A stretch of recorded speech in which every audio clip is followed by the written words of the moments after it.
So this is my third video and the second in my Cambodia series of videos, I'm just going to sort of tell you about my last day in Siem Reap and my stay on Koh Rong Island, which you can see a bit of behind me. First off, last day in Siem Reap, I decided I was going to go and see the Kampong Phuoc village and the floating forest, or no, the flooded forest, sorry, and I really wanted to see Tonle Sap Lake because I heard how vast it was and that a lot of the villages lived on stilts in the lake, and turns out Kampong Phuoc is one of those, and it's not actually on the lake but it's on the floodplain, so during the rainy season it's the lake breaks its banks and floods the village. I got picked up from the guest house and was surprised to find out that it was just a minivan with air conditioning, which was very nice, and a guide called Hong and a driver. And I kind of asked where was the other people, and he said, oh, it's just you. And I thought, well, it's just me until we get to the boat, and then there'll be lots of other people there. So we drove and eventually got to this place in the middle of nowhere where it was next to a canal. We got out and paid for the tickets for the boat and got on the boat, which was this rickety old thing with a Cambodian old fella who was driving it, and I thought, strange, still no one here, what's going on? And so we went up the canal, eventually got to this Kampong Phuoc village, or Phuoc village, and got off there onto sort of a floating barge and got onto a canoe. This lady was rowing it with a little kid in front of her, and I thought, this is it, this is the tour, and I'm it, there's no one else. So that was quite bizarre, but yeah, it was really, really nice. You can see some pictures and some video of the actual village itself with all the houses on the stilts. So very, very unusual way of living, and there is some a picture or two, I think, which I'll show you, of the end of town that wasn't flooded, where the waters had receded, so you could see what it was like during the dry months. And then from there we sort of stopped halfway round, and this was where it became a bit of a tourist trap, because there was a young girl there who spoke very good English and wanted to know all about me and where I come from. And then it got to the bit where she said, oh, do you want to buy some books and some pens for the school?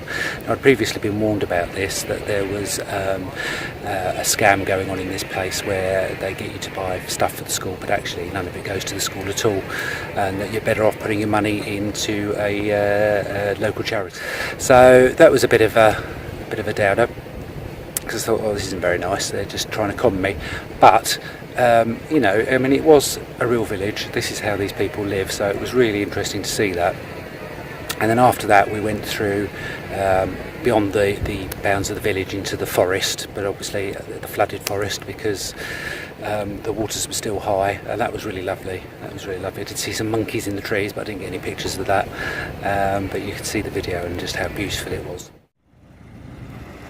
After that, we had a very brief, maybe 10 minutes, jaunt out onto the Tonle Sap Lake, which I was a bit disappointed with because I kind of wanted to see more of it. But it was absolutely vast, as you can probably see from this video. So I'm glad I went.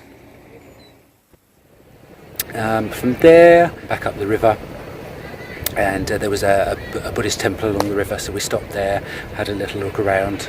Much more modern temple, very brightly coloured.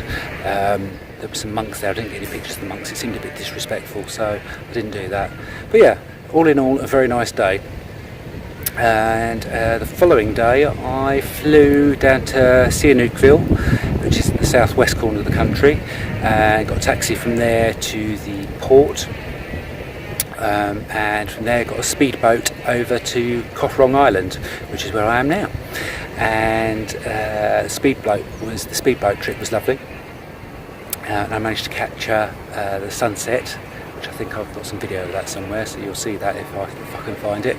And yeah, I mean, I haven't done a great deal on Koh Rong Island. It was part of my plan all along, just to chill out here really, because I knew that I'd be racing around Bangkok and Angkor and look at all the temples and things, and I knew by this point in the trip I'd be pretty knackered, and indeed I was. And I've had a lovely 3 days just chilling out and swimming in this beautiful water. Beautiful crystal clear green, emerald green water, white sandy beaches all along, eating and drinking and not doing a whole lot else really. Although last night I had a special treat. They've got the bioluminescent plankton here, and apparently last night was the last night I could have done it, because tonight there's going to be a moon and it'll be too bright for you to see. But Robbie, the owner of the beach bungalows here, took a group of us out into the water about must have been about 8:30, 9 o'clock last night, and it was pitch black, and they turned all the lights out in the resort so it wouldn't interfere with what you could see in the water. And basically, as you're moving your hands in the water, it disturbs the planktons, and they sort of they spark basically. So it was just like, I've read it somewhere before that it was like swimming in the stars, and that's exactly what it was like. It was mesmerising. So that's something I'll probably never ever do again in my life, but I'm really glad I did, because it's really magical. So it's also worth mentioning that this beach, this beautiful beach, is half empty most of the time. It certainly is this time of the year. So yeah, amazing. Unfortunately, there is some building work, quite a lot of building work going on the island at the moment, so it won't be this way for long really. I think certain parts of the island are quieter than others, and this is one of the quiet areas, and again, maybe not for much longer. So anyhow, that's it pretty much from Koh Rong Island. I will be on my way to Vietnam and Ho Chi Minh City tomorrow, otherwise known as Saigon. So I look forward to catching up with you then.